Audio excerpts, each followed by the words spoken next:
Tem um apontador, cara?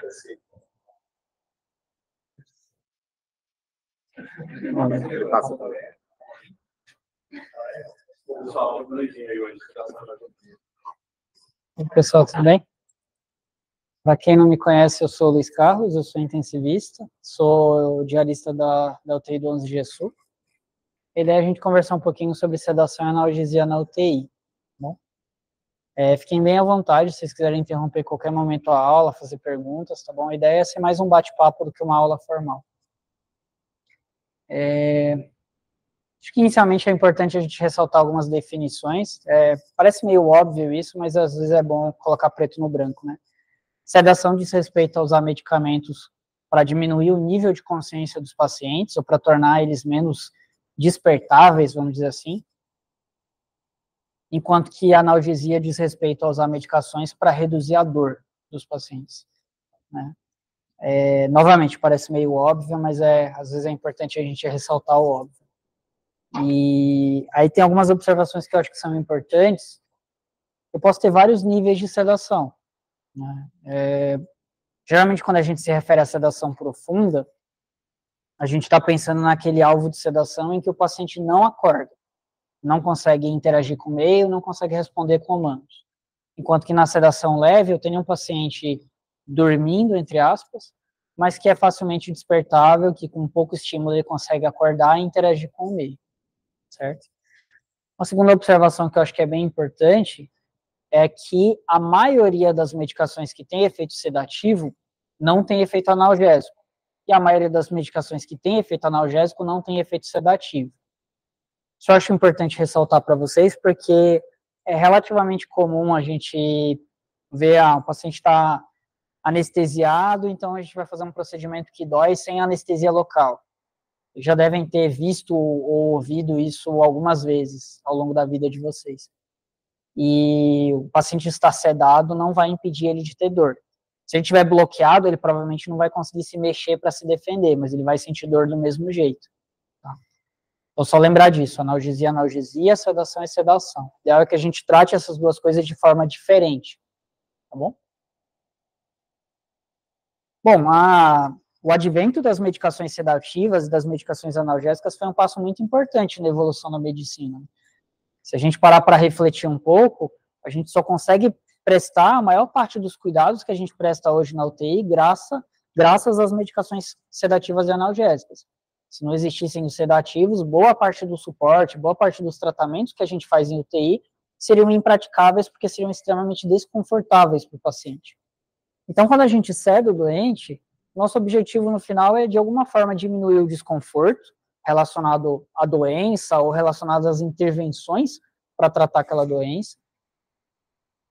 Especialmente no caso da ventilação mecânica, tentar garantir um melhor acoplamento a essa ventilação mecânica. Permitir a realização de procedimentos invasivos, que seriam impraticáveis sem sedação. E, para alguns pacientes, reduzir a ansiedade, reduzir estresse, seja físico, seja mental, certo? Porém, apesar de terem revolucionado a medicina, os sedativos, né, e os analgésicos, eles não são isentos de efeitos adversos. Existem vários efeitos colaterais do uso de sedativos, especialmente se usados em doses excessivas e por períodos prolongados. Entre eles, você pode prolongar o período de ventilação mecânica e o período em UTI, né, e o tempo de permanência em UTI. Você pode ter efeitos hemodinâmicos negativos, como hipotensão, bradicardia. É bastante já descrito na literatura a ocorrência de alterações cognitivas no paciente que recebe sedação, especialmente sedação profunda por período prolongado. Além disso, pela própria imobilidade, esses pacientes eles tendem a perder força. Sedação, com certeza, é um fator de risco importante para a ocorrência de paralisia do doente crítico. E também é um fator de risco para a disfunção gastrointestinal no paciente crítico, né? Constipação, ilho, por aí vai. Então, são medicações que são fundamentais, são essenciais na nossa prática diária, mas que não são isentas de efeitos colaterais, de efeitos adversos. E aí eu queria fazer com vocês uma breve revisão, assim, de como que foi a evolução da literatura e da prática de UTI nos últimos 25 anos, vamos colocar assim, 25, 30 anos, vai. Acompanhar a história da sedação, de como se utiliza sedativos ao longo dos últimos 25, 30 anos, além de ser bem interessante, dá uma ideia para a gente de em que ponto nós estamos e o que a gente pode fazer para melhorar daqui para frente.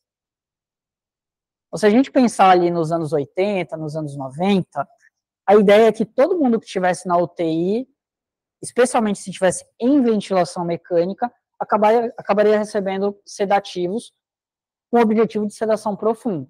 Né? Nos anos 80, nos anos 90, estar entubado na UTI era sinônimo de anestesia geral. Aqui seria uma imagem que exemplificaria isso. Isso aqui, paradoxalmente, é uma foto da pandemia, não é dos anos 80. Mas a ideia é que se você entrasse numa UTI nos anos 80, seria mais ou menos isso. Todo mundo entubado, todo mundo sedado profundo. Isso não era feito à toa, isso era feito porque, na época, se tinha uma crença de que isso era melhor para os pacientes, em vários sentidos. Primeiro, porque se acreditava que era muito desconfortável e quase desumano deixar um paciente acordado entubado. Né? Vale lembrar que a nossa especialidade, ela, na maioria dos lugares do mundo, ela evoluiu da anestesia. Então, o anestesista, a história inteira da anestesia era deixar os pacientes dormindo para poder submetê-los à intubação, à traqueostomia. Então, era inadmissível para um intensivista nos anos 80 deixar um paciente entubado acordado, isso seria considerado tortura. E, além disso, se tinha uma crença de que, com a sedação, o paciente ficaria melhor acoplado na ventilação, de que ele gastaria menos energia com o processo de respiração e pouparia energia para outras funções vitais. De forma que o paciente ficava sedado profundamente até a causa da intubação ser resolvida. E aí, só quando a causa da intubação era resolvida, eram retirados os sedativos, já pensando em extubar o doente. Esse paradigma, ele começa a mudar por volta dos anos 2000. E aí, uma das figuras que acho que foi um dos grandes responsáveis por essa mudança de paradigma foi o Dr. John Kress. Hoje ele está assim, na época ele era um pouquinho mais novo. John Kress, quando ele era residente de anestesia, ele começou a se incomodar um pouco com o fato de os pacientes estarem sempre sedados na UTI. Ele percebia que muitas vezes, depois que você desligava os sedativos, demorava vários dias para o paciente acordar, e ele sentia falta de ter interação humana com os pacientes. Tá? E ele, enquanto residente de anestesia, fez um estudo randomizado, que foi um estudo, acho que foi essencial para a gente chegar onde a gente está hoje, né? Que foi esse estudo aqui. Basicamente foi um RCT unicêntrico, em que ele pegou pacientes em ventilação mecânica e randomizou esses pacientes para cuidado usual, que era ficar sedado profundamente até a resolução da indicação de intubação, versus o que ele chamou de despertar diário. Nessa estratégia de despertar diário, ia alguém do projeto lá de pesquisa todos os dias na UTI e desligava o sedativo dos pacientes no início da manhã. O paciente ficava sem sedação até acordar completamente, até conseguir interagir com o examinador e obedecer comandos. Caso nesse processo o paciente acordasse agitado, desconfortável, era permitido voltar à sedação na metade da dose que o paciente recebia antes, certo? E aí os pacientes eram mantidos com a menor dose de sedação possível, se possível sem sedação, ao longo do dia inteiro, e aí no período noturno a sedação era religada para o paciente dormir. Isso era feito diariamente até o paciente ter condições de ser extubado, certo? O que o professor John Kress mostrou foi que com essa estratégia de despertar diário, os pacientes ficaram menos tempo em ventilação mecânica, menos tempo na UTI, o tempo com um nível de consciência melhor, ou seja, mais acordado, acabava sendo bem maior, os pacientes tinham bem mais períodos de despertar em relação aos pacientes que ficavam em sedação profunda. Além disso, os pacientes precisavam de menos exames diagnósticos para entender a causa do coma, especialmente menos ressonância, menos eletroencefalo e menos líquor, certo? E o número de eventos adversos, incluindo perda de dispositivos, era bastante similar. Na época, esse estudo ele meio que chocou o mundo, porque, novamente, todo mundo deixava os pacientes em sedação profunda durante todo o período de ventilação mecânica. E para muitas pessoas, para a maioria das pessoas, era algo absurdo você deixar alguém acordado, entubado.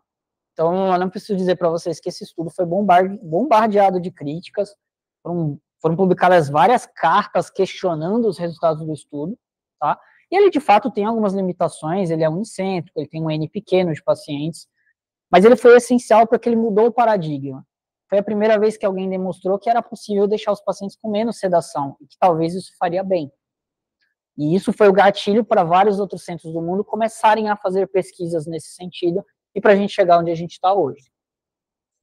Uma das grandes críticas a esse estudo inicial do professor John Kress era justamente em relação ao impacto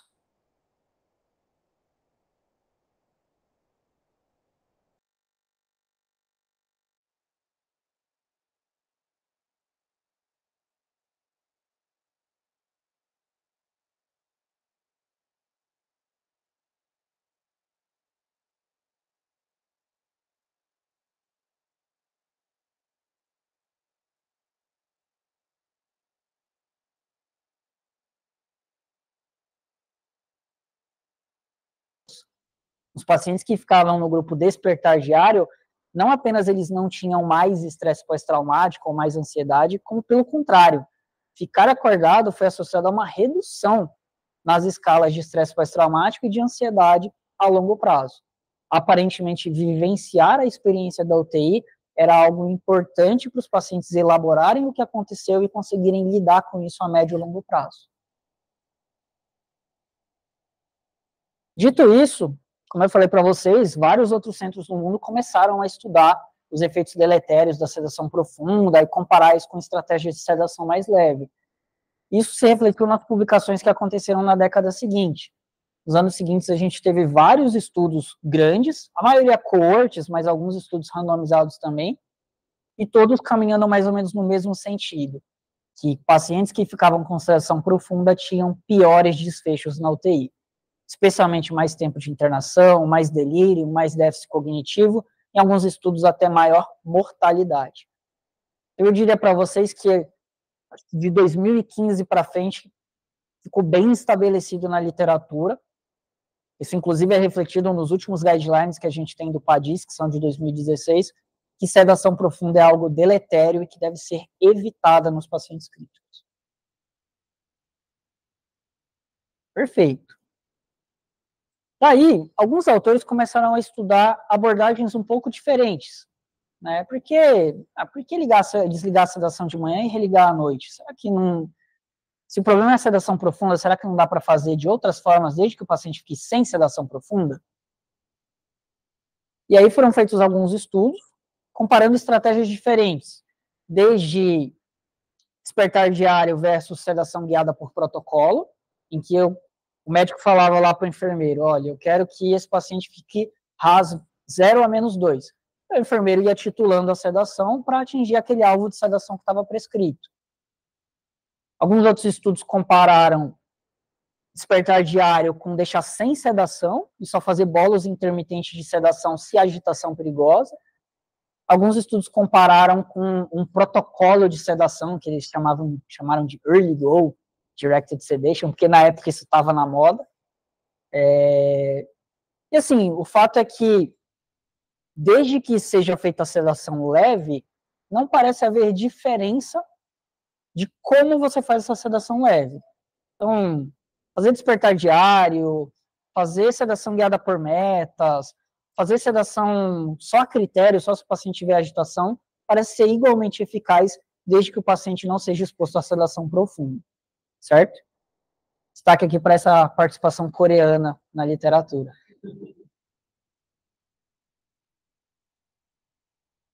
E aí, já se aproximando dos anos 2020, alguns autores escandinavos, eles começaram a pensar assim, beleza, se sedação faz mal, por que a gente ceda, então? Será que não é melhor deixar os pacientes sem sedação? E aí veio o non-SEDA.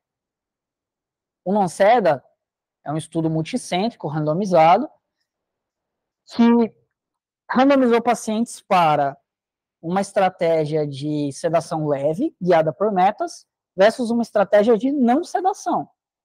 A ideia é deixar esse grupo com 0 de sedação. É um estudo que tem resultados um pouco interessantes. A mortalidade, que era o desfecho primário, foi similar entre os grupos. Do grupo que foi randomizado para não sedação, mais ou menos 40% dos pacientes precisaram de algum sedativo. Tá? Esse grupo teve menos TVP e menos TEP, e os outros eventos adversos, especialmente perda de dispositivos, eles foram numericamente maiores no grupo sem sedação, mas sem significância estatística. Certo? Dá para olhar para o non-SEDA de dois ângulos.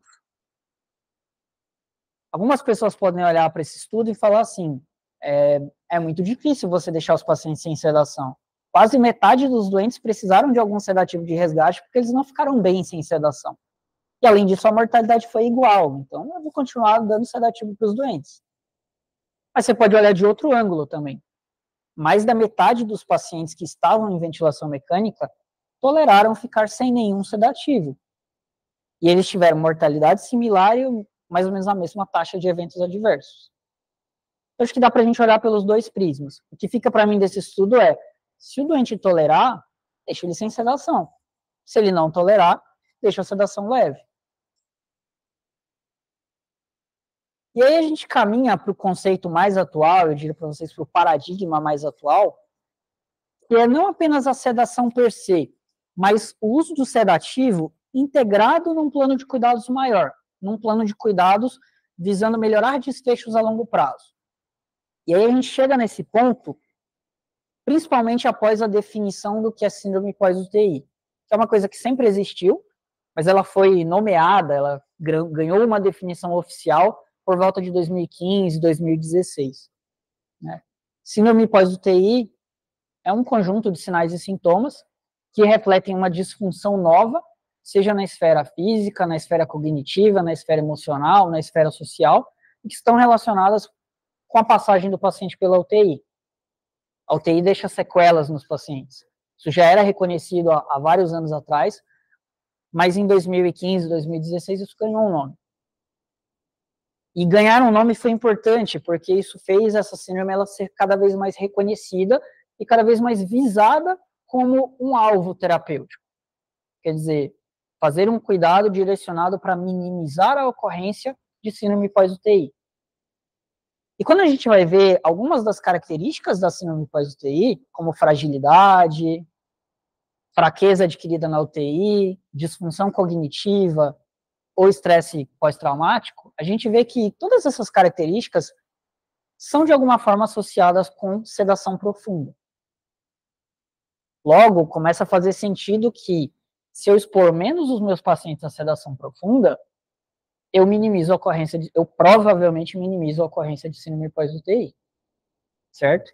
E aí a gente começa a ver, então, o ajuste da sedação sendo integrado em bundles, em que não era só o ajuste da sedação, mas era um bundle de cuidado meio que completo, centrado no paciente e visando melhores desfechos funcionais a médio e longo prazo. O mais famoso desses bundles é o ABCDF, que agora tem um outro nome que chama Bundle de Liberação da UTI, né? Reforçando a nossa ideia de que a UTI é uma prisão. E o ABCDF ele é bem interessante, assim, o A seria manejo de dor, então assim, a analgesia sempre em primeiro lugar, né? O B seria despertar diário, que pode ser também entendido como sedação guiada por metas, e teste de respiração espontânea, para minimizar a exposição à sedação profunda e para tirar os pacientes do ventilador o quanto antes. O C seria um ajuste, né, uma escolha da analgesia e da sedação visando o menor impacto possível no paciente. O D seria a prevenção e manejo de delírio. O E seria a mobilização e fisioterapia precoce. E o F seria engajamento da família e empoderamento da família. Você vê que, na verdade, aqui a sedação ela não entra isoladamente, mas ela entra como parte de um plano maior para o meu paciente poder colaborar na fisioterapia, para o meu paciente poder interagir com a família, para o meu paciente poder comunicar se ele está sentindo dor, certo? Da mesma forma, a gente tem um outro conceito que pegou um pouco menos que o ABCDF, mas que eu acho que é tão interessante quanto, que é o ICASH, né? O ICASH é do João Luiz Vicente, que é basicamente a mesma coisa, escrita de um jeito diferente, né? A ideia é que eu mantenha o meu paciente calmo, confortável e colaborativo, ele chamou isso aqui de 3 Cs, Para isso, eu foco inicialmente na analgesia, como passo fundamental do cuidado. Naqueles pacientes em que só a analgesia não resolve, que eu tenho muita agitação ou muita ansiedade, eu utilizo sedativos, mas na menor dose possível e guiado por algum alvo específico de sedação, certo? E tudo isso existe para permitir um cuidado centrado na pessoa e na família, né? Esse cuidado, ele se baseia em alguns componentes que são bem interessantes. Comunicação frequente e apropriada, explicação tanto para o paciente quanto para a família dos diversos componentes do cuidado, orientação no tempo e no espaço, seja verbal ou a partir de TV, de relógio, de janela, redução do barulho, especialmente para promover melhora do sono, né? Evitar contenções desnecessárias, atividade física precoce, estimulação mental e, novamente, engajamento da família, né? Então, basicamente, o que a gente está vendo aqui é cuidado baseado no doente, cuidado visando minimizar ao máximo as sequelas pós-UTI. O objetivo no final é chegar a algo próximo disso aqui, né? Quer dizer, aqui a gente tem um paciente que não podia mobilizar, porque ele tinha uma fratura de fêmur, ele tinha tido um evento neurológico grave também, e aqui basicamente ele foi passivamente para ver o sol, para olhar um ambiente diferente, para ter estimulação cognitiva. Era um paciente que tinha uma interação mínima, assim, com o examinador, mas a gente achou que valia a pena para ele ver para ele ter uma visão diferente, para ele estar num espaço diferente, para estimulá-lo cognitivamente. Aliás, eu só te pedi, Luiz, para depois tirar o vídeo dessa parte da gravação, só para não expor os pacientes. Aqui é a reabilitação puramente física, era um paciente que estava tratando um empiema, está com tórax drenado aqui num sistema de Topaz, e em aspiração contínua fazendo fisioterapia motora para fortalecer os músculos e para ganhar endurance, né? Esse paciente, depois da alta, ele voltou uns 10 dias depois, assim, parecia outra pessoa, assim, voltou para agradecer a gente, para deixar um chocolate para a equipe. Aqui, entre aspas, explicação sobre os aspectos do cuidado, né? Aqui era uma paciente com encefalite autoimune que arrancava 3 sondas por dia. E aí a enfermagem passou uma sonda nasointeral e colocou uma máscara no ursinho dela, para ela tentar assimilar que aquilo era uma parte essencial do cuidado, né? E resolveu durante alguns dias. Não durou muito. Mas era uma paciente que também a família ficava bastante tempo, tinha um mural cheio de fotos, então entra estimulação cognitiva mesmo. Aqui é uma paciente lá de Bauru, do Pedro Libera, que eu não sei se vocês conhecem, que estava entubada para proteção de vias aéreas, mas não tinha contraindicação para mobilizar, e eles botaram para andar. Aqui é do hospital universitário que abriu lá na USP de Bauru. E aqui um cenário bem parecido, um paciente que estava entubado para proteção de vias aéreas, mas que não tinha outras contraindicações para deambular e que a gente levou para fazer fisioterapia. Aqui tem até uma piada política, né? Eu não tenho pretensões partidárias, mas era a foto que eu tinha. E então, assim, o objetivo final é isso. Assim, o que a gente espera é que uma sedação guiada por metas e com esses protocolos baseados em minimizar síndrome pós-UTI, a gente permita que o paciente volte para casa o melhor possível, ou o mais próximo possível do que ele era antes de internar na UTI. Esse é o objetivo final. E usar menos sedativos provavelmente contribui para a gente atingir esse objetivo. Em resumo do que a gente falou até agora, né? Sedação profunda é deletéria, e por isso deve ser evitada. Provavelmente uma sedação leve, integrada a um cuidado multimodal, centrado no paciente e na família, resulta em melhores desfechos. Analgesia tem que vir sempre em primeiro lugar, tá? Antes de fazer bolas de sedação, porque o paciente está agitado, a gente tem sempre que tentar avaliar se ele não está com dor. E, como tudo em medicina, da evidência científica, da literatura, para isso ir para a prática, geralmente existe um gap de alguns anos, às vezes algumas décadas. A gente vive ainda num momento que a maior parte dos médicos nasceu ou começou a exercer a medicina depois do bundle do ABCDF. depois da publicação do último PADIS.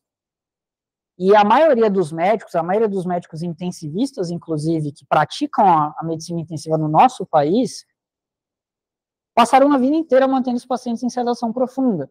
Então, isso é algo que está muito arraigado na cultura dos médicos, na cultura dos enfermeiros, dos fisioterapeutas. Então, para a evidência virar prática diária, isso vai exigir uma mudança de cultura. Essa mudança de cultura não vai acontecer de uma hora para outra.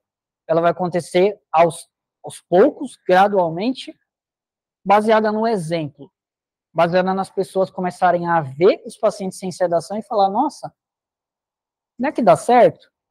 O paciente fica bem, né, e sai mais rápido, e volta para casa andando, né? E por isso que vocês estão tendo essa aula. Porque vocês vão ser multiplicadores disso que eu estou falando aqui.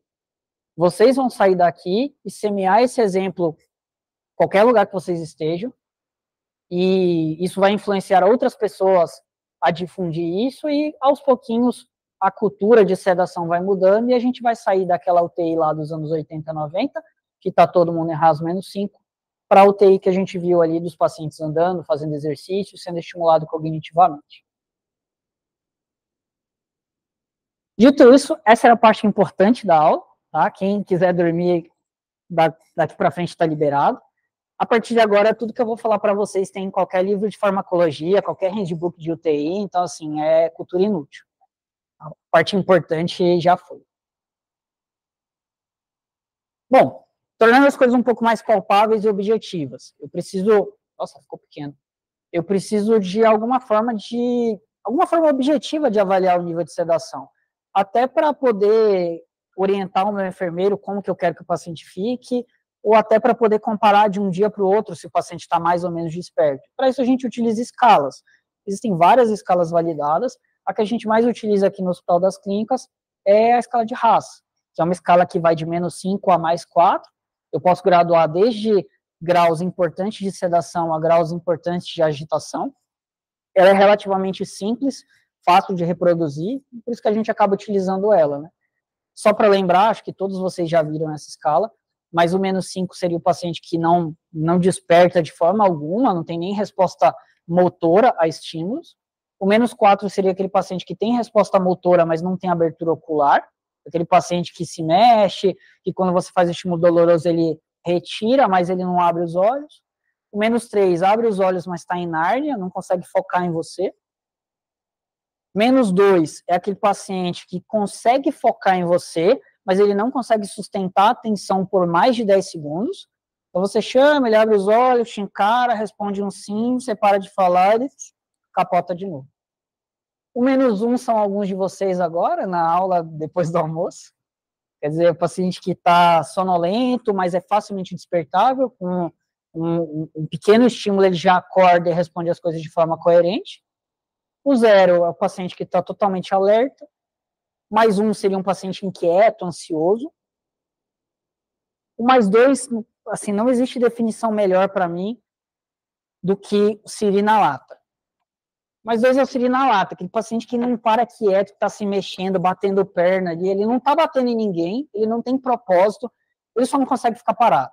Esse é o mais 2. Né? Na literatura americana eles chamam isso de restless, né? Que é meio que não consegue relaxar, sabe? O mais 3 seria o paciente agressivo com risco para si mesmo, e o mais 4, o paciente agressivo com risco para a equipe. Bem simples, bem, assim, bem reprodutível, correlação inter-examinador bem boa. Passando agora, então, para os principais sedativos que a gente usa na UTI. Eu trouxe aqui alguns comentários sobre midazolam, propofol e dexmedetomidina, que acho que são os sedativos que a gente mais usa. Midazolam, lembrar que é um agonista GABAérgico, né? É uma medicação que, por via endovenosa, tem um início de ação relativamente rápido, e tem uma meia-vida que nos livros é de 3 a 11 horas, mas nos doentes, frequentemente, ultrapassa 3, 4 dias, especialmente se você tiver disfunção renal ou disfunção hepática, certo? A dose gira em torno disso aqui, que para a maioria dos pacientes vai dar entre 2 a 20 miligramas por hora, certo? E de efeitos colaterais principais, a gente tem hipotensão, que é quase universal em relação aos sedativos, e depressão respiratória. E aí eu colocaria bem um efeito colateral, mas um problema importante do midazolam é que ele tende a acumular. Então, especialmente em pacientes mais idosos, ou que têm disfunção renal, disfunção hepática, facilmente o midazolam acumula no organismo. De forma que, às vezes, você desliga a sedação e o paciente demora 2, 3, 4 dias para acordar, certo?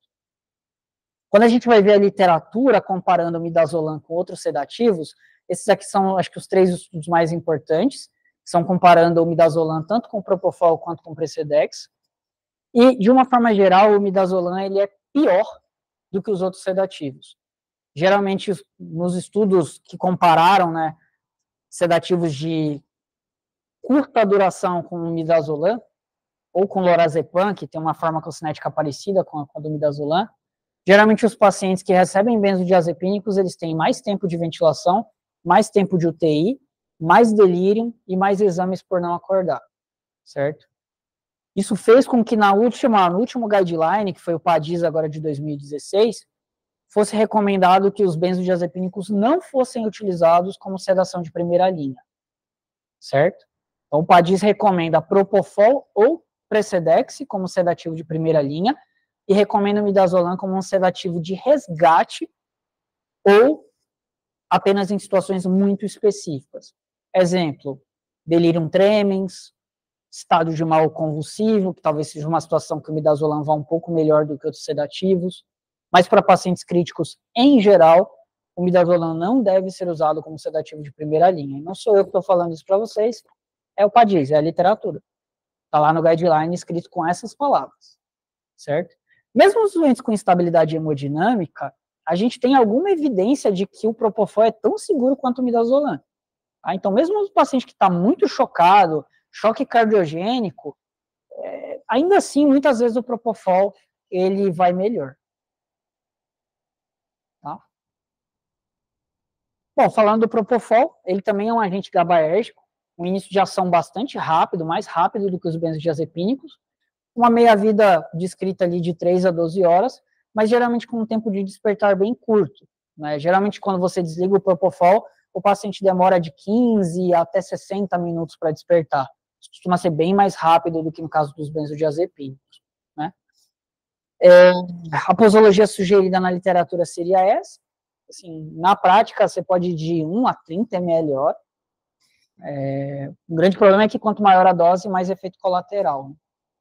E, falando de efeitos colaterais, os mais comuns são hipotensão, e especialmente no caso de doses elevadas por tempo prolongado, você tem o risco de hipertrigliceridemia, de pancreatite, e muito, muito, muito raramente o risco de síndrome de infusão do propofol, que é uma condição caracterizada por choque, disfunção renal, acidose metabólica, rabdomiólise, alterações neurológicas, e que geralmente acontece com o uso de doses muito altas por períodos prolongados em pacientes com peso baixo.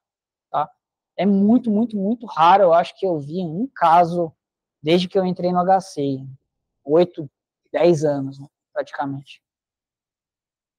E evidência, aquilo que eu acabei de falar, né, os estudos sugerem que deve ser um sedativo de primeira linha, em comparação aos benzodiazepínicos.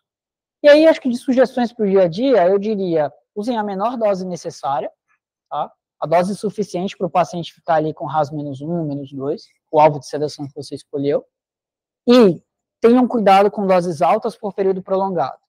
Se você tem um doente que realmente tem indicação de sedação profunda e que para atingir um RAS -5 ele precisa de 25, 30, 40 ml hora de propofol, e você vai, sei lá, um doente que vai ficar bloqueado 48 horas, talvez seja melhor associar um midazolam para trabalhar com uma dose de propofol um pouco mais baixa, porque realmente em doses mais altas aí ele começa a ter efeito colateral.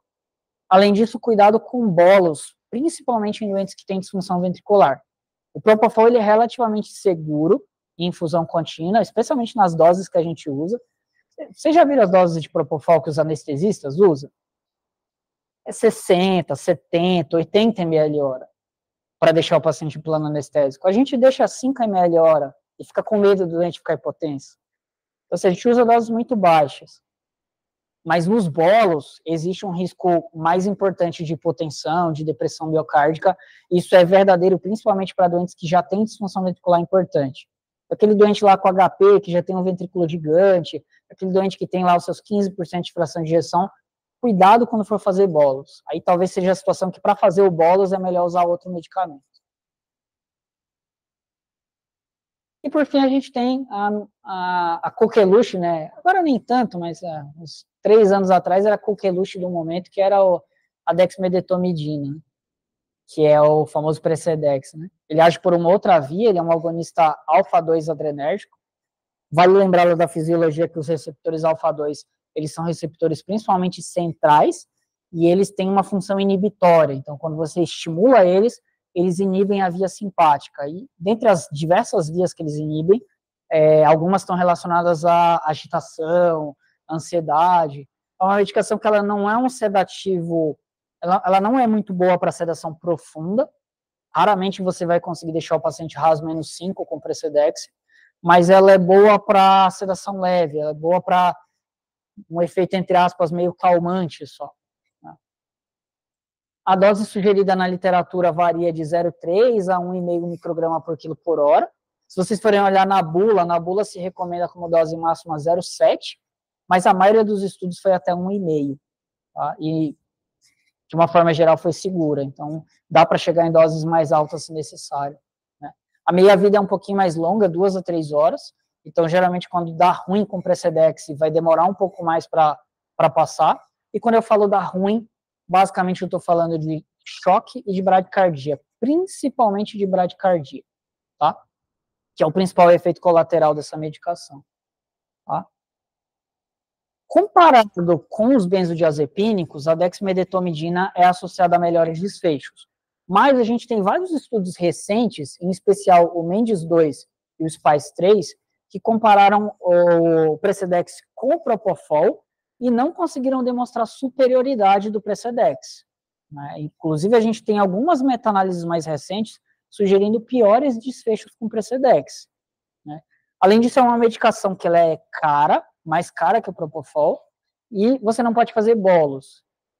Assim, é uma medicação interessante para alguns pacientes, mas muitas vezes um Propofol dose baixa faz a mesma coisa com mais graus de liberdade, vamos dizer assim, tá? Então, especialmente no doente extubado, a gente tem muito medo de dar Propofol para doente extubado. Às vezes, 2 ml de Propofol para um doente extubado é tão bom ou melhor do que Precedex. Tá? É importante, gente, não façam bolos de Precedex. Bolos de Precedex mata. Tá? E vai demorar 2 horas para passar o efeito. Então, o doente vai ficar com 30 de frequência cardíaca, com 30 de PAM, por 2 horas. Então, não façam bola de Precedex, tá? O próprio fabricante não recomenda mais que seja feito bolos. Certo? Aqui o que eu já falei dos estudos. Importante, não façam bola de Precedex. Por favor. Tá? Não é legal. Passando um pouco, então, para a parte de dor, como eu falei para vocês, sedação é uma coisa, analgesia é outra. Então, da mesma forma que a gente avalia o nível de sedação do paciente, a gente também tem que avaliar o nível de dor. Isso, idealmente, deve ser feito a cada 1 a 2 horas. Geralmente, a equipe multi faz essa avaliação. Existem várias formas de você avaliar a dor na UTI. A mais fácil, a mais comum, é perguntar para o paciente se ele está com dor. E aí, existem algumas ferramentas para tornar isso mais objetivo, para permitir a comparação com depois do medicamento ou com os dias seguintes. E aí, uma das formas de tornar isso objetivo é usar uma escala analógico-visual, em que você pede para o paciente graduar a dor dele de 0 a 10, sendo 0 praticamente sem dor ou sem dor, e 10 a pior dor que ele já teve na vida. Geralmente, essas escalas elas têm uma graduação em cores e uma graduação com emojis, para ajudar naqueles pacientes que têm dificuldade de graduar só pelo número, tá? É uma forma relativamente simples, mas bem objetiva de você avaliar se a dor do paciente está melhor, está pior, dia a dia, ou comparado com o plantão anterior, certo? Além disso, alterações de sinais vitais, elas também podem ser marcadores de que o paciente está com dor. especialmente taquicardia, hipertensão, taquipneia. Só que aí a gente precisa ter um pouco de cuidado, porque existem várias causas na UTI de taquicardia, de hipertensão. Você pode ter abstinência, você pode ter hiperatividade simpática, você pode ter sepse, você pode ter anemia. Tudo isso pode gerar alteração de sinais vitais. E quando a gente vai ver a literatura, os estudos que avaliaram sinais vitais como marcador de dor, eles mostram que sinais vitais isoladamente não têm uma acurácia muito boa para avaliação de dor. Então, o que eu diria para vocês, se o doente está lá estranho, taquicárdico, hipertenso, acho que isso é um alerta de que ele pode estar com dor. E isso pode servir como uma triagem, vamos dizer assim, para você usar uma escala validada, tá? Mas não isoladamente. Não tratem, o doente está taquicárdico, eu vou fazer bolas de fentanil. Calma, você está taquicárdico? Vamos aplicar uma escala validada para ver se ele tem dor? Se ele tiver sinais de dor, aí a gente faz medicação para dor. Né? Pode ser que ele esteja taquicárdico por outro motivo, e às vezes, dependendo do motivo, pode ser que o seu bolos de fentanil até atrapalhe. Certo? E os pacientes que não conseguem responder com uma escala analógico-visual, a gente pode utilizar algumas escalas que são escalas ditas comportamentais. Elas levam em consideração alguns movimentos, algumas atitudes do paciente para tentar inferir se ele está com dor. Geralmente essas escalas elas levam em consideração expressão facial, incluindo franzir testa, repuxar ombro, movimentos de membros superiores e ou membros inferiores e sincronia com o ventilador. Essa aqui é a mais famosa, que é o BPS, que é o Behavioral Pain Scale. E a gente tem também o CPOT, que ela é um pouquinho mais complexa e tem um pouco mais de graus de liberdade também. Tá? Leva em consideração também a avaliação de pacientes estubados. Aqui são escalas que a gente vai utilizar geralmente naqueles pacientes que não são colaborativos e que não conseguem responder se estão com dor ou não.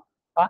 E assim, sendo bem honesto, raramente a gente aplica essa escala assim, tipo, vou abrir o CPOT aqui e item por item. Mas é interessante para a gente pensar no que eles escrevem aqui, né? Quer dizer, o paciente que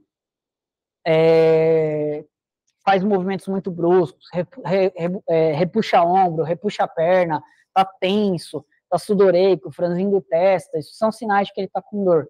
Eu acho que mais do que a gente ir lá e fazer a pontuação, e assim, raramente a gente faz isso, é mais a gente entender quais que são os itens que tem nessas escalas e trazer isso para a nossa prática, né? Lembrando que a maioria dessas escalas, elas levam em consideração principalmente fenômenos motores. Então, se você tem um doente que tem fraqueza muscular ou que tem alguma doença ou recebe alguma medicação que interfere na função motora, isso realmente prejudica bastante a avaliação de dor por essas escalas. Por fim, é importante a gente também caracterizar a dor. Existem vários tipos de dor, né? Você pode ter dor somática, dor neuropática, dor visceral, dor total, e cada uma dessas dores, em geral, tem um manejo discretamente diferente, né? Então, lembrar que a dor somática é aquela dor geralmente bem pontual, bem localizada, geralmente empontada ou enfacada. A dor neuropática já vai ser uma dor mais descrita como queimação ou em raio, e geralmente vai respeitar o território de algum ramo nervoso. A dor visceral costuma ser aquela dor mais mal localizada, meio empachamento, ou um desconforto meio inespecífico, né? Costuma ser mais relacionada com dor de vísceras torácicas e abdominais. E lembrar da dor total, que é uma coisa bem difícil de descrever, mas seria aquele componente de dor que ultrapassa o lado físico, que está relacionado ao impacto emocional, ao impacto social da dor no paciente, e que em muitos casos gera um componente importante, né, se torna um componente importante da dor, e que precisa também ser endereçado quando a gente está fazendo o manejo da dor. Se a gente só focar nos remédios, focar na dor física, e não focar nesses outros componentes emocionais, psicoafetivos, muitas vezes a gente vai falhar miseravelmente no controle da dor. Em relação à forma como é feita a analgesia, a sugestão do PADIS é que a gente faça uma analgesia escalonada, começando, nos casos de dor leve, com medicações mais fracas e caminhando lento e gradualmente, adicionando lento e gradualmente medicações mais fortes. O tier máximo, vamos dizer assim, seria a utilização de opioides fortes. Além disso, sempre que possível é interessante a gente utilizar adjuvantes, que são medicações que diminuem o limiar de dor e que podem poupar o uso de outros analgésicos, especialmente poupar o uso de opioides, e existem também na literatura evidência de que algumas medidas não farmacológicas também podem ajudar no controle da dor, incluindo musicoterapia, acupuntura, massagem, hipnose, por aí vai. Aí, assim, os estudos em geral são bem ruins, a gente tem poucos estudos sobre isso, mas para algumas dessas medidas existe alguma evidência de que, como tratamento adjuvante, elas podem diminuir o limiar de dor, tá?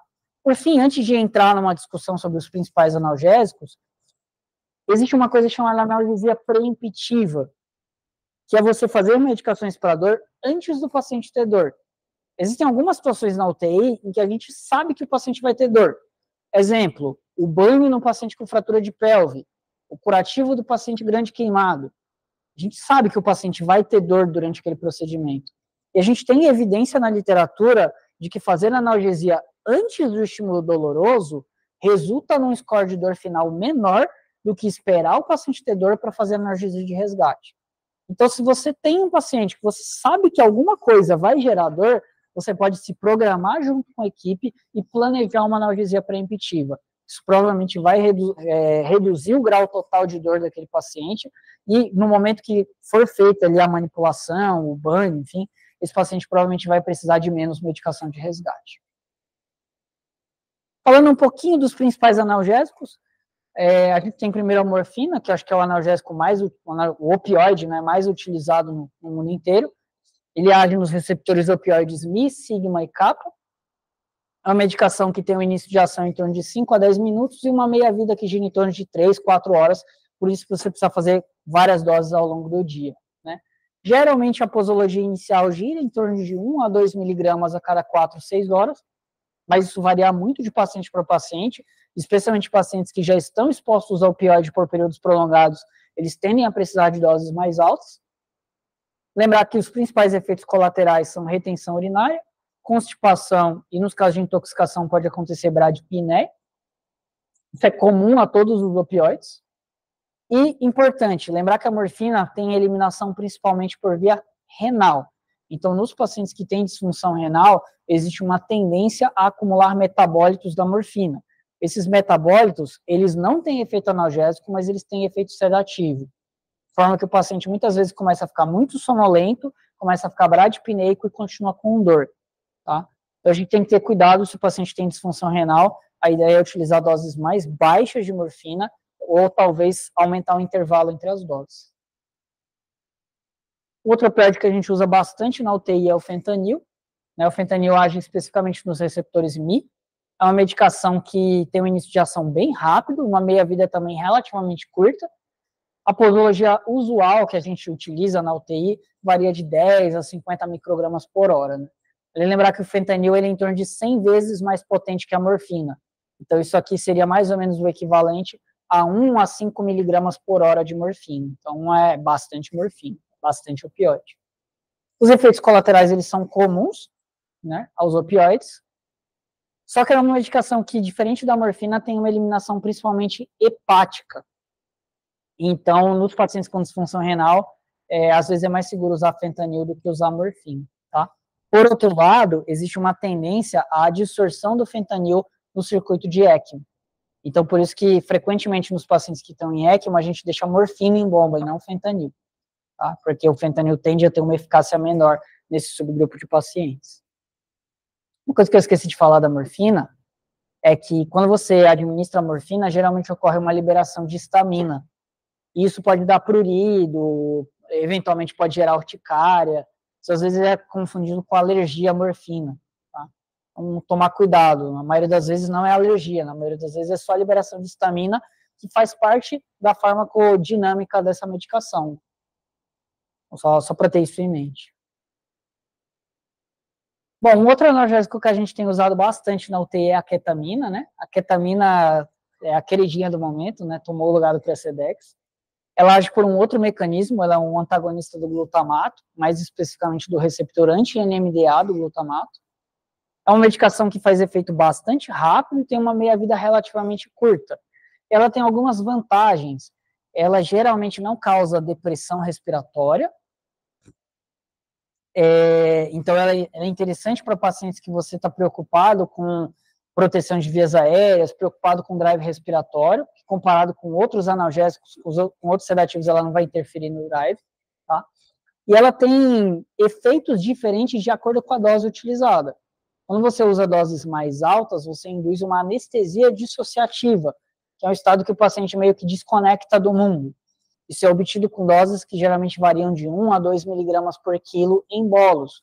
Bolos lento, tá, gente? 30 a 60 segundos. A dose assim de ketamina pode dar parada cardíaca. Então, é 30 a 60 segundos. Tá? Já em doses mais baixas, que variam ali de 0,05 a 0,1 miligrama por quilo por hora, a ketamina já tem um efeito analgésico, e é uma analgesia principalmente voltada para dor neuropática, um efeito analgésico que ele é especialmente interessante em casos de dor neuropática, certo? É claro que existe uma variabilidade muito grande na tolerância individual à ketamina.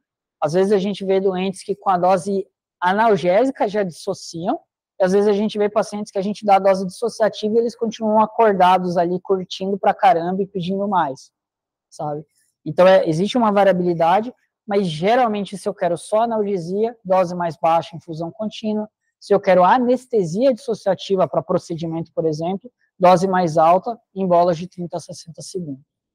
Efeitos colaterais principais são sinais adrenérgicos, taquicardia e hipertensão, alucinações, e alguns pacientes descrevem sonhos vívidos, descrevem uma sensação de bad trip, né, quando eles voltam do efeito da ketamina.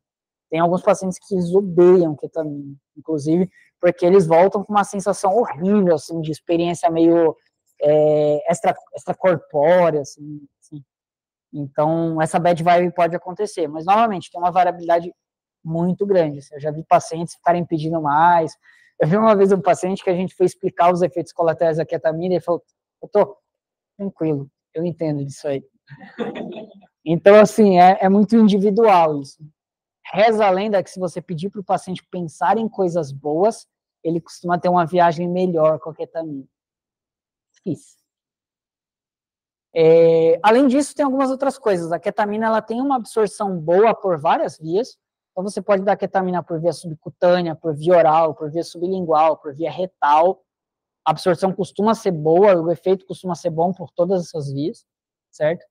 E reza a lenda que a ketamina tem um efeito broncodilatador, então talvez seria um sedativo de escolha em pacientes com broncoespasmos. Eu, particularmente, já vi pacientes usando doses altíssimas de ketamina com broncoespasmo e o que resolveu foi o salbutamol, não foi a ketamina.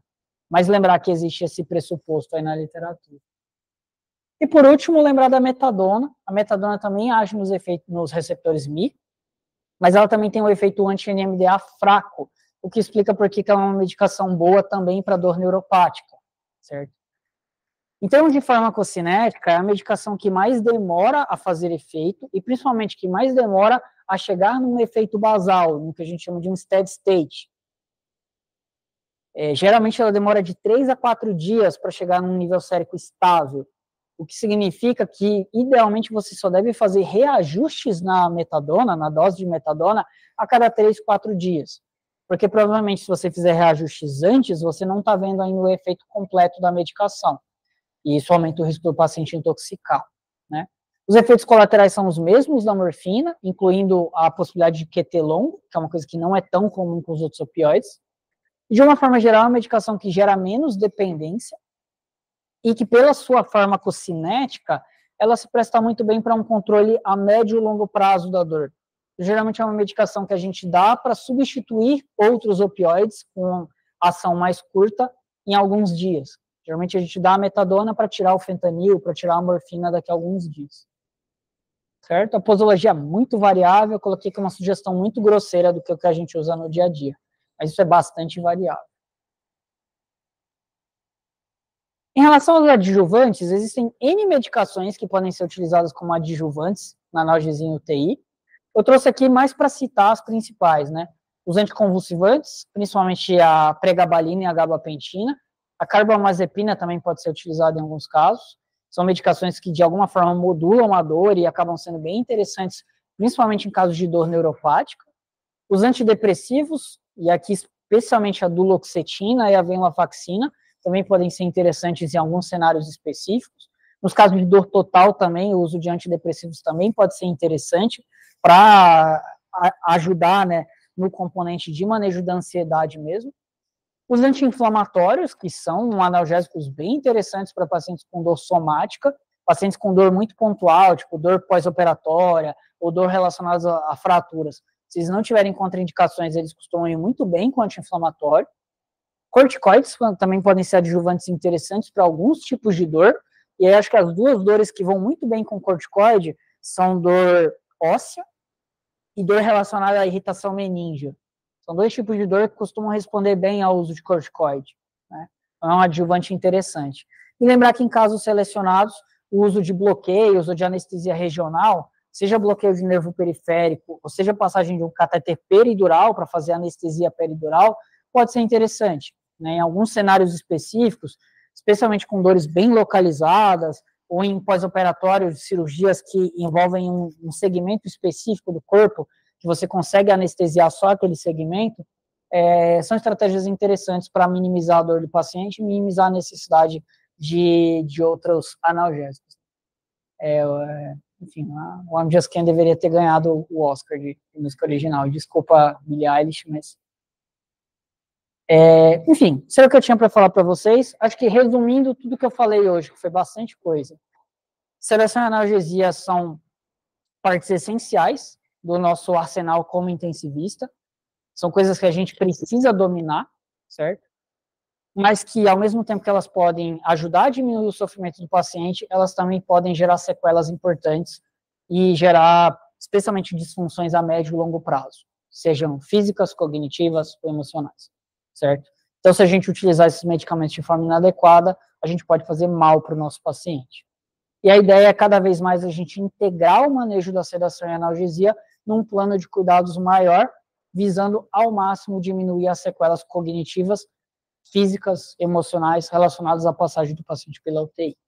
E, novamente, vocês vão ser a força motriz da implementação desse plano integrado de cuidados ao longo dos próximos 10, 20, 30 anos. É isso, pessoal, obrigado.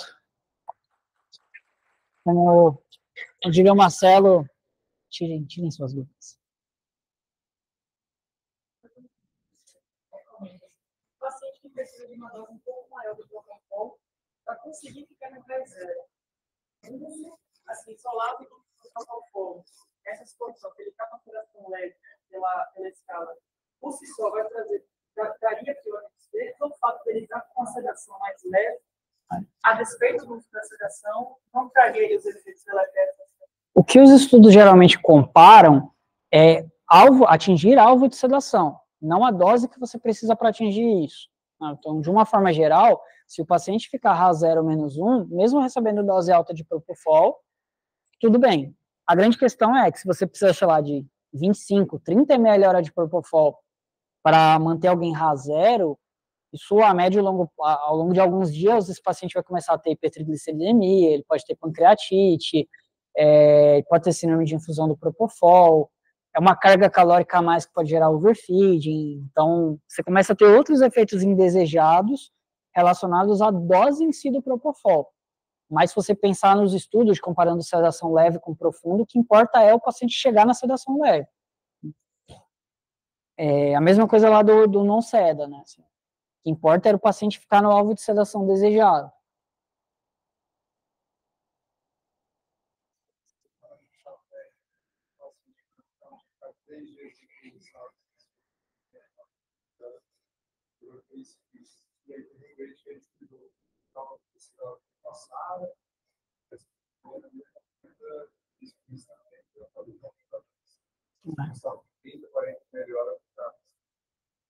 Se você for usar esse, sei lá, 25, 30, 40 ml hora pontualmente, até a quetiapina fazer efeito, até passar uma situação pontual, é uma coisa, né? Agora, 3, 4, 5 dias, aí realmente faz mais sentido você associar alguma outra coisa para diminuir a dose do propofol. Porque os três grandes fatores, né, associados à PRIS é a dose que você usa, o tempo que você usa e o paciente ter baixo peso, né? E em alguns estudos de disfunção renal também.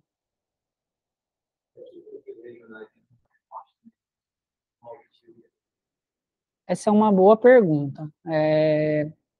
Assim, no mundo lá fora, geralmente a UTI ela é meio que uma subespecialidade da anestesia.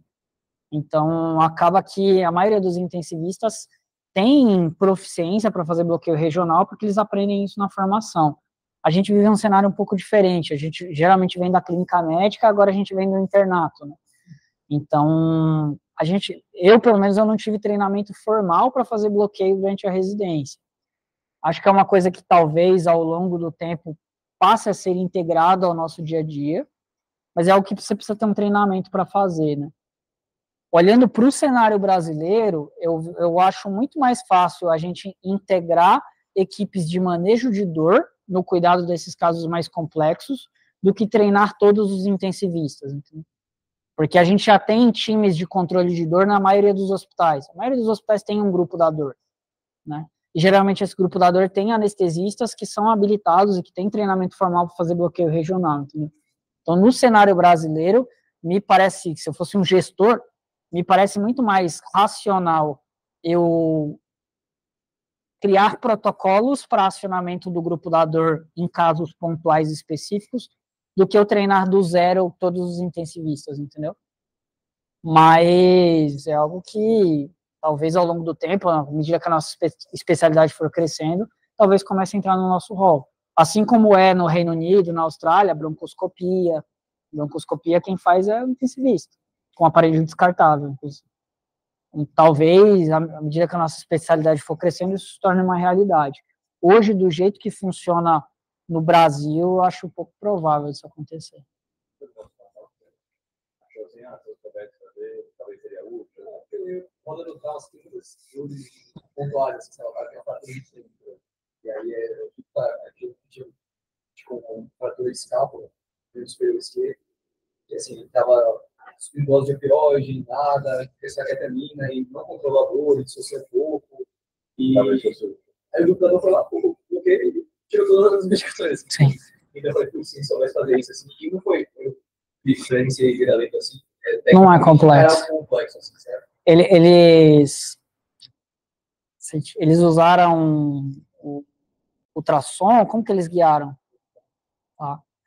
Eu já vi das duas formas, eu já vi guiado por ultrassom e eu já vi guiado por potencial nervoso, assim, de tipo colocar a agulha e aí conectar num jacarezinho e num aparelhinho, e o aparelhinho fazendo bip, bip, bip, bip, bip, te mostrando que, tipo, ó, ele tá passando corrente elétrica.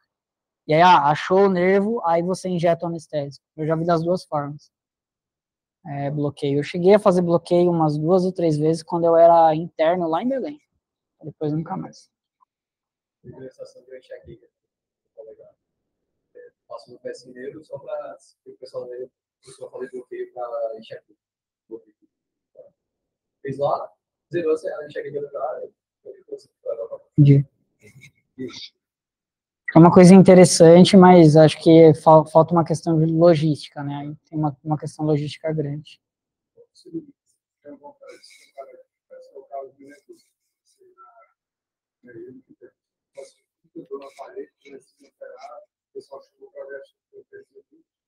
Aí passou o pessoal pelo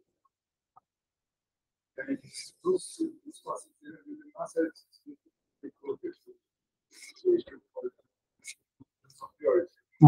Cirurgia torácica é meio que padrão hoje em dia, né? O paciente opera, faz uma toracotomia, é padrão eles fazerem ou bloqueio de nervo intercostal sequencial, que eles geralmente chamam de tap block, né? Então, um bloqueio de 4 ou 5 ramos intercostais na sequência, ou colocar um catéter peridural e já deixar ali com um PCA peridural. Isso no outro hospital que eu trabalho, que é o hospital particular, para cirurgia torácica é rotina. Para cardíaca vem com PCA venoso mesmo, mas para torácica é meio que rotina. Sabe? E realmente ajuda bastante no controle da dor dos pacientes. Né? Eu não comentei também aqui, mas entra um pouco nessa coisa do rol do intensivista, né? A gente começou a ter umas publicações recentes sobre inalação, sobre anestésicos inalatórios em UTI, né? Tipo o sevoflurano, o isoflurano. É uma coisa que ainda está um pouquinho longe da nossa realidade, mas isso está sendo bastante estudado, comparando esses anestésicos inalatórios com anestesia venosa, para ver quais que são associados a menores complicações para o paciente. Né? Eu cheguei até a mandar um vídeo, não sei se vocês lembram, do médico montando um sistema de Sevorani para usar no paciente em ventilação mecânica. Assim. Você tem que ter todo um sistema de tamponamento depois para o Sevorani não ir para o ventilador, e aí tem um sistema que monitora o nível no ar exalado para você acertar a dose, então não é simplesmente conectar lá igual uma inalação de Berotec e deixar, assim, tem todo um cuidado extra, é feito numa seringa que fica numa bomba de infusão para seringa, né, e aí ele vai, líquido entra no inalador, se torna volátil e vai para o paciente. É uma coisa que talvez nos próximos anos comece a crescer, assim, se os estudos mostrarem que melhora desfechos em relação à anestesia venosa, talvez a gente comece a utilizar mais, talvez comece a fazer parte da nossa rotina, que hoje é algo meio restrito ao centro cirúrgico, né? Vocês veem um pouco, talvez, no R1, né? Não sei se vocês chegam a mexer bastante nos carrinhos de anestesia e... Essa foi a pergunta? Lária tem alguma coisa? Eu vi alguns bloqueios mas eu achei que parece, na verdade, bastante complexo. Seja de elásticos, fazer o papelete, acho que é uma cobertura de dado grande. A artéria, veia, artéria, nervo, né? O nervo é mais lateral, né? Então você tem que ir do lado, é isso? Eu tô falando besteira? É isso, né? Veia, artéria, nervo. Então você tem que achar a artéria e tem que ir bem do ladinho dela, assim. Os que eu vi era guiado por marco anatômico, e aí você colocava a agulhinha e ela ia ligada no potenciômetro lá. E aí o aparelho começava a fazer bip quando estava no lugar certo. Era tipo um scalpzinho, chegou no lugar certo, começou a fazer bip. O paciente falou que começou a formigar, aí você injetava o anestésico. Mas para fazer a punção provavelmente dita, era marco anatômico. Tentava palpar o nervo, tipo, palpar aqui, ou palpar nervo mediano aqui em cima. Vocês ficam incomodados com o paciente está andando? Ninguém? E vocês acham que nas vezes que eu falo, quando alguém quiser colocar para cá, você gera desconforto? Acho que eu fiz a UTI, isso gera desconforto, sim. Eu tenho a impressão de que é um debate assim, de que precisa de convencimento não se dá, e não o contrário. Né? Espíritas, acho que a gente tende a, de certa maneira, assim, entender o porquê se dá. Né? Precisa ter uma razão clara, pela necessidade de uma mais profundo, pelo lugar presente, enfim, na situação de exceção. Eu acho que o texto de assim, em outros lugares, pelo que eu percebi, é o contrário, se a gente vai ficar sedado, ter convencimento no sentido de tirar aquela sedação. Então, se eu não vou estudar, o visto, isso não faz sentido. Se essa vida, por exemplo, assim, acho que é um perfil. Meu mesmo mostrou, então, talvez 25 anos de guerra veio um estudo que muda. Sim. Culturalmente mesmo, assim, acho que. E a gente vive numa bolha, gente, assim. A gente vive numa bolha. Se você sair e for andando pelo resto do Brasil aí, especialmente para UTIs em regiões mais afastadas que não tem intensivista, que são tocadas por cirurgiões, por clínicos antigos, isso vai ficando cada vez mais, o paradigma vai ficando cada vez mais antigo, mais atrasado mesmo. Não é maldade das pessoas, gente. Novamente, a pessoa passou, sei lá, 30 anos trabalhando em UTI, 30 anos deixando todo mundo sedado. Para você convencer ela de que dá para deixar o paciente acordado, assim, demora, sabe? Não é tão fácil. Isso os meninos dos meus R-, eles experimentaram um pouco quando eles foram pro Next Butantan, na pandemia. Eles pegaram uma UTI que a regra era todo mundo estar sedado. RAS -5, independente da oxigenação, só tirava a sedação se fosse estubar o doente. E quando eles começaram a deixar os pacientes acordados, entubados, isso foi um choque para a equipe multi, assim. E ao longo do tempo eles foram mostrando que aquilo dava certo, tanto que no final, esse eu não trouxe, mas eu tenho um vídeo, tipo, da equipe multi da enfermagem e da fisioterapia, botando um paciente para pedalar, entubado, com FI alta, sem nada de sedação. Entendeu? Mas isso foram 5, 6, 7 meses de trabalho contínuo para eles verem que, olha, é possível, é seguro. Mesma coisa o Pedro lá em Bauru. Então, por isso que vocês são multiplicadores. Vocês vão ser exemplos de que isso é possível daqui a alguns anos, nos lugares que você estiver. Entendeu? Também a gente depois, muito sobre eu justamente estava focado no notícia agora não, mas chegando nas pessoas agora, da discussão de ensino envolver aí, questão digital, eu penso que a gente precisa realizar o quanto antes tudo isso que estão lá na parada. Sim. Só o fato de você imaginar que o cara começou a se reabilitar, a enquanto ainda estava incubado, o cara deu uns 5 dias de reabilitação renovada. Então, acho que...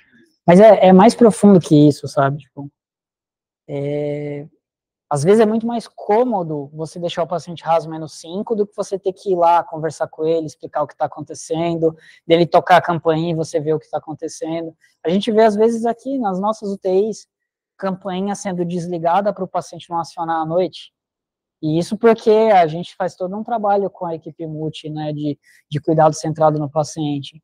Então, às vezes, é muito mais prático, deixa o doente em raso -5, ele não vai reclamar, não vai incomodar, eu só vou ter que ficar virando ele de 2 em 2 horas, e a gente ainda está engatinhando no Brasil, de uma forma geral, na ideia de fazer a equipe se apropriar do paciente, sabe? Isso que o Marcelo às vezes fala de, na Austrália, o enfermeiro ele sabe que ele vai ficar uma semana inteira com o mesmo paciente. Então ele está lá no metrô, indo para o trabalho, e ele está pensando, tipo, o que eu posso fazer hoje para o seu fulano ficar melhor?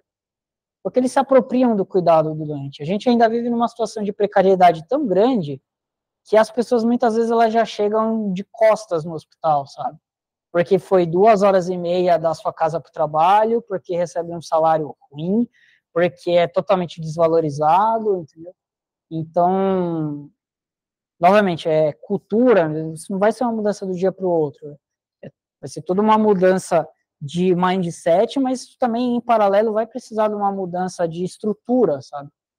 De dar condições para as pessoas também, de conseguirem se apropriar dos pacientes, de conseguirem ter o seu trabalho mais valorizado, se engajarem mais no cuidado e fazerem as coisas evoluir, entendeu? Então, eu diria que o buraco é mais embaixo, sabe? Enfim. Teve mais uma coisa que eu não comentei com vocês, que foi de indicações de sedação profunda. O que vocês conseguem... A gente falou assim, sedação profunda a gente não vai usar, a não ser que tenha uma indicação específica. O que vem à cabeça, assim, indicação específica para sedação profunda? Neurocrítico em que sentido?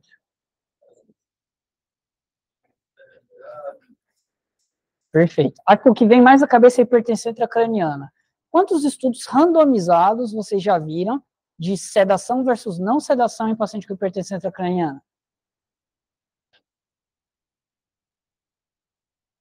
Estudo randomizado grande, multicêntrico, mais de 500 pacientes. Que não existe.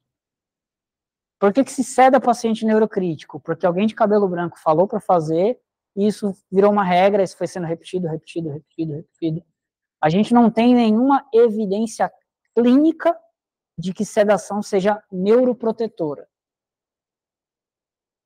Pelo contrário, as evidências clínicas falam que sedação é neurotóxica.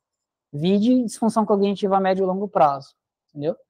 Então, assim, quando você vai ver o próprio DPS, ele está um pouco mais liberal nesse sentido. Eles colocam lá de sedação suficiente para o paciente não ficar agitado. Então, se o paciente fica RAS 0 sem sedação, por que eu preciso sedar ele?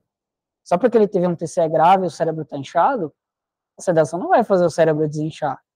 Sedação baixa pique? Baixa pique, mas porque baixa o fluxo sanguíneo cerebral. Diminui a quantidade de sangue que tem na cabeça. Então, novamente, assim, eu não estou falando para vocês que não é para sedar nenhum doente neurocrítico. Tem doentes que estão lá na iminência de herniação e que precisa ser sedado. Tem doente que desperta super agitado e que faz mal e que, ok, sedar. Mas mesmo esse paciente, significa que você precisa deixar ele RAS -5. Talvez se ele ficar RAS -3, -4 e a PIC estiver controlada, dá para você levar ele com menos sedação. Novamente, sedação e hipertensão intracraniana é baseada em opinião de especialista. Não tem evidência forte que embasa essa conduta. O que mais que vocês lembram de indicação de sedação profunda? Ok, bloqueio neuromuscular, porque aí senão vira tortura. Tá? E aí, geralmente, você vai pensar em bloqueio neuromuscular em pacientes com síndrome do desconforto respiratório, né? E a gente teve recentemente o estudo ROSE, que randomizou pacientes para sedação leve versus sedação profunda com bloqueio neuromuscular e não encontrou diferença nos desfechos clínicos. Então, hoje em dia, na literatura, pelo menos, se recomenda que sempre que possível você mire no alvo de sedação leve, e o bloqueio neuromuscular vai ficar reservado para os casos mais graves, ou que tem muita assincronia, ou que ficam muito desconfortáveis só com a sedação leve. E aí, nesses casos, vai precisar de sedação profunda. Então, assim, já não é para todo mundo com ARDS, é para os pacientes que não toleram uma estratégia de sedação leve. O que mais? Estado de mal epilético. Aí a gente tem estado de mal refratário, né, a benzodiazepínico e fenitoína, o terceiro tier é sedação profunda. Aí, ok, você consegue tirar o paciente do estado de mal com sedação profunda, a questão aí passa a ser por quanto tempo, né? Isso a gente não tem muito bem definido na literatura. Mas a ideia é, controlou as crises, tirou o paciente do estado de mal, já começar a pensar no desmame. E aí talvez o primeiro eletroencefalo sem crise já começar a tentar acordar o doente. Tem um estudo interessante, que é o Telstar, né? Vocês devem ter discutido ele já, mas o Telstar ele é um cenário bem específico. Ele avaliou pacientes que tinham estado de mal não convulsivo pós-parada, né? Relacionado à encefalopatia anóxica, isquêmica, né? E o Telstar não mostrou nenhum benefício de você associar a sedação profunda para limpar o EEG num paciente que não tinha atividade convulsiva. Não teve nenhuma diferença. Então, novamente, é só para a gente ter na cabeça, assim, é capaz de daqui a alguns anos a gente descobrir que sedação profunda, mesmo nesses cenários que a gente acha que tem indicação, também faça mal. Enfim, gente, acho que eu já falei demais. Claro, não, manda ver.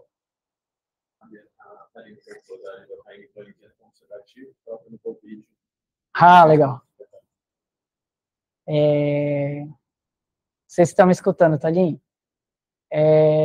A clonidina, ela também é um alfa-agonista. Na verdade, o Precedex, ele, entre aspas, meio que veio da clonidina, né? Os anestesistas usam bastante clonidina como um adjuvante na anestesia. E aí, só que a clonidina ela é muito mais hipotensora que a dexmedetomidina.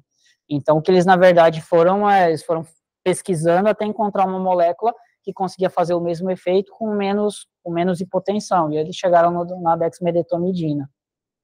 É uma alternativa, o grande problema é que realmente ela é muito hipotensora, então a gente já usou como sedativo algumas vezes, mas em cenários muito específicos, tipo, doente com emergência hipertensiva, precisando de doses absurdas de nipride agitado. Preciso dar um antihipertensivo, que ao mesmo tempo diminua o nível de consciência. Clonidina talvez seja uma boa alternativa, porque o doente vai ficar menos agitado e menos hipertenso. Agora, no doente crítico em geral, geralmente a gente fica muito limitado pela hipotensão. E lidocaína, eu já vi algumas vezes como analgésico.